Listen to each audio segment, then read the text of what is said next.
እሺ ህዝበ ክርስቲያን በሙሉ አመሰግናለሁ። በእናቴ ቤት በቅድስት ድንግል ማርያም ቤት ስለተገኛችሁ እጅግ በጣም እድለኛ ናችሁ። በእውነት ሥላሴ ምስክሬ ነው። በጣም እድለኛ ናችሁ። ደጇን የረገጣችሁ ሁሉ እድለኛ ናችሁ።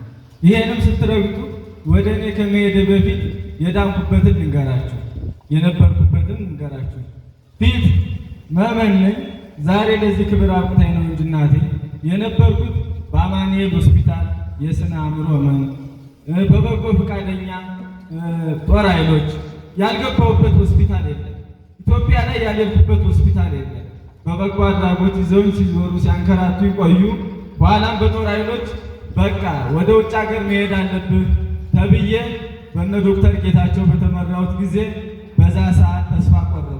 ወደ ወንቅሸት ገብርኤል ሊሄድ በተነሳሁበት ሰዓት አንድ ወንድም አላውቃቸው አያውቁኝ ድንገት ደረሱና የት ትሄዳለህ አሉ። ወደ ወንቅሸት ገብርኤል ልሄድ ነበረ አልኩት። እስከዛ ድረስ ከምትሄድ ለምን ደብረ ብርሃን ሰሚነሽ አልወስድህም ብሎኝ ሰሚነሽ አመጣኝ።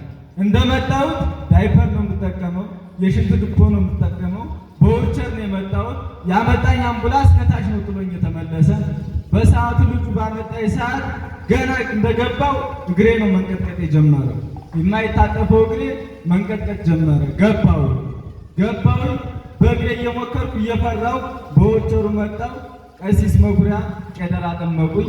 ከዛ በኋላ ቁሜ ልጁ ጥሎ ይጠፋ ያመጣኝ ልጅ።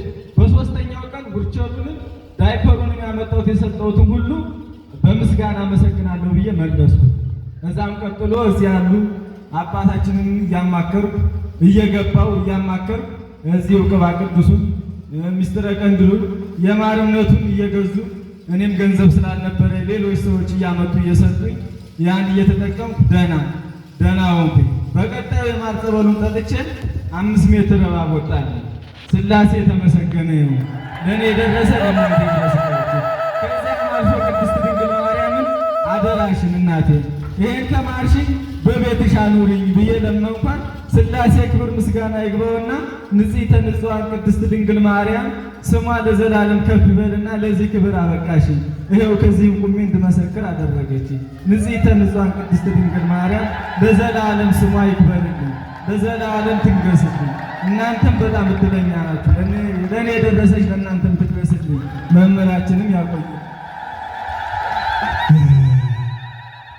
እንግዲህ ከዚህ በላይ ሰሚነሽን ማወቅ አይቻልም።